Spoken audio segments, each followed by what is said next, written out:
Boys and girls, ladies and gentlemen, children of all ages, it's Jesse with the Common Nerd, bringing you pop culture and all things running through a common sense lens. And you know we love reporting on some box offices around here, especially when things that we love and adore absolutely do so very well. And boys and girls, the best part about something that we love and adore today doing so well is it absolutely embarrasses the current Disney Star Wars versions that we've seen since the company bought this property and the IP out there so very many sad and tragic years ago, boys and girls. And the beauty part about it is our physical media is something that will always be king. You will always be able to hold on to your original source material out there and go out there and re-enjoy it over and over again, and they will never be able to take that from you, boys and girls. And after what seems to be a little bit of a genius, although very much minor, marketing campaign out there, boys and girls, Revenge of the Sith, after getting put back into theaters for just a very special occasion, is absolutely crushing it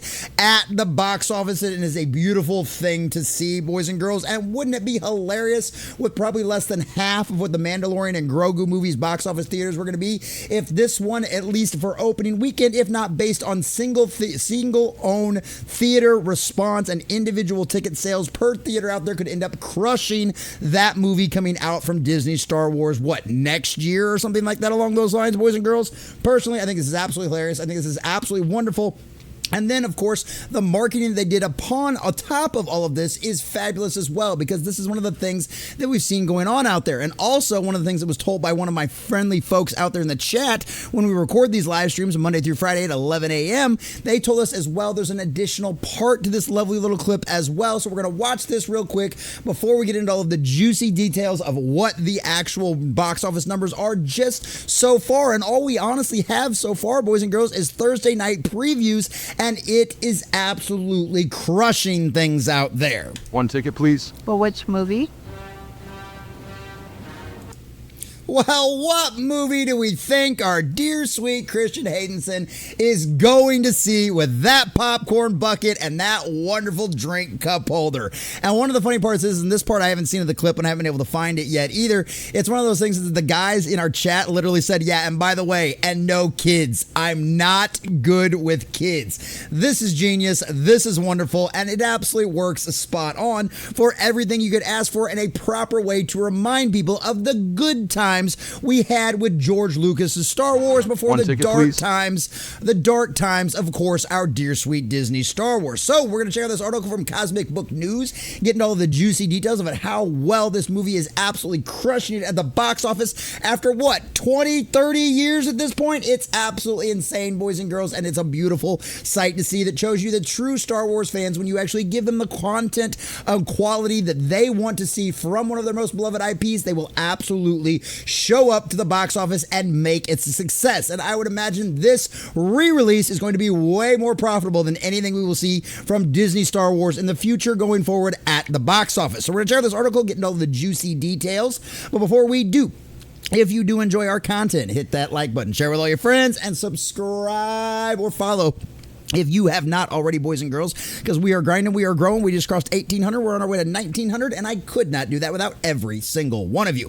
Also, if there's a comment in the section down below, did you go see Revenge of the Sith in its special release at the box office? Is this a movie you got to see in theaters when you were younger? Is this maybe your first time going out there and seeing it? And does it surprise you at all that this movie is absolutely crushing it at the box office with true Star Wars fans out there? Let us know what you think about that in the comment section down below. And if you'd like to help support the channel and become a member, please check the links in the description down below, and you'll get your name at the end credits of every single one of these videos.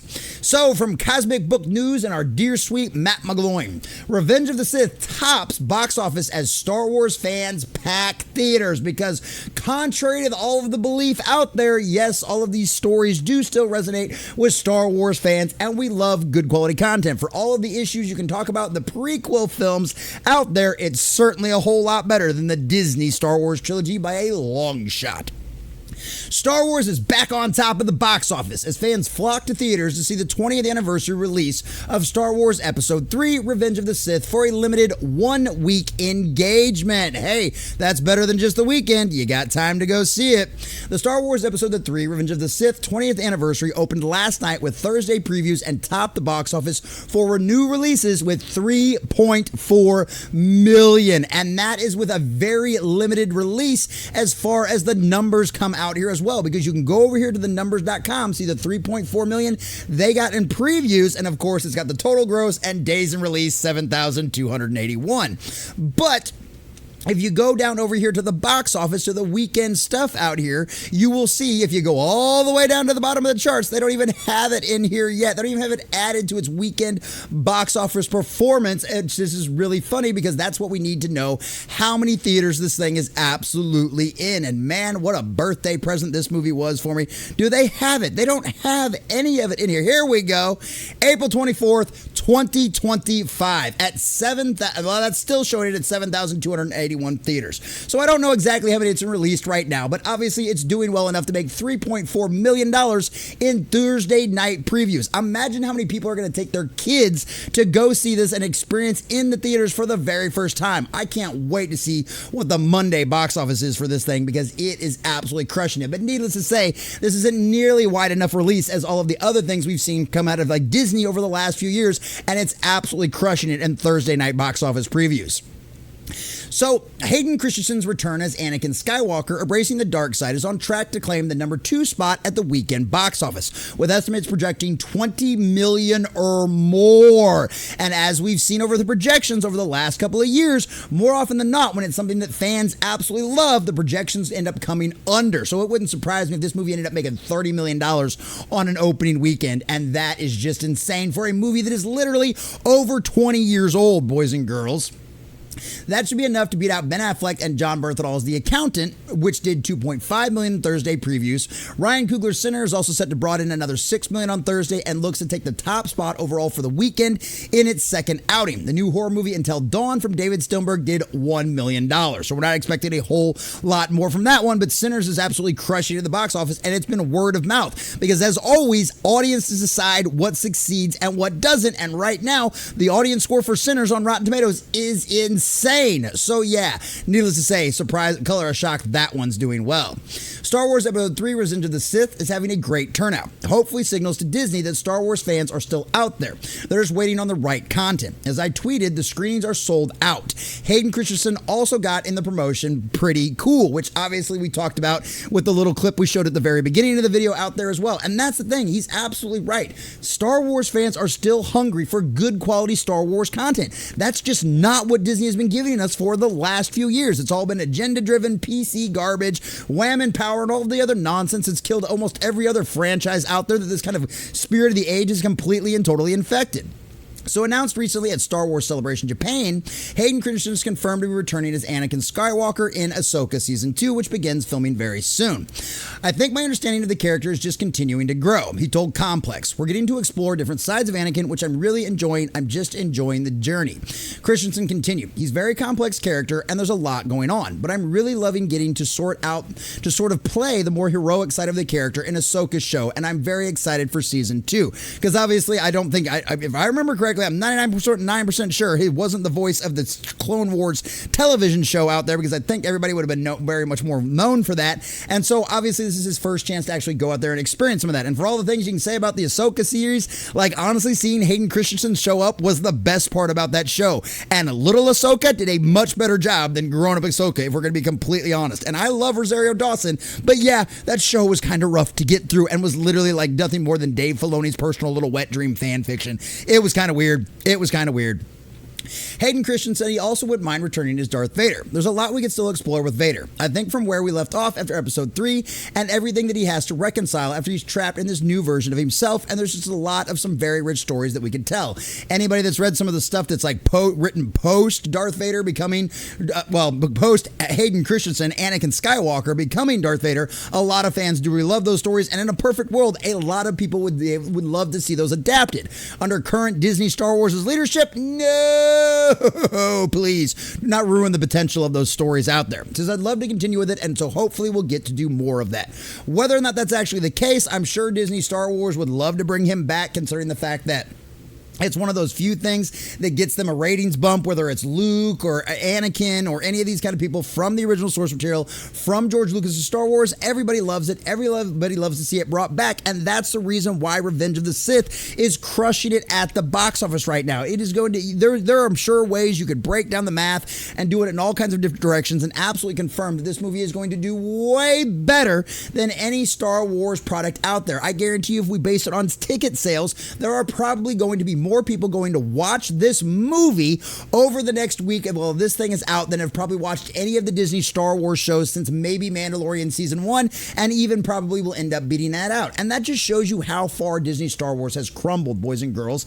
It's pathetic that a movie that is over 20 years old, that we have all seen a ton of times as far as all the actual hardcore Star Wars fans out there, and not just all the casuals that work for Disney Star Wars over there, but the real hardcore fans. And this is something that is still absolutely going to be able to put out there and crush it at the box office. This thing is probably going to be more profitable than anything else that Disney releases this year, whether it be Marvel, outside of maybe actually outside of course Lilo and Stitch, which that one's gonna end up making $1 billion at the box office. But if they spent $300 or $400 million on it, well, guess what?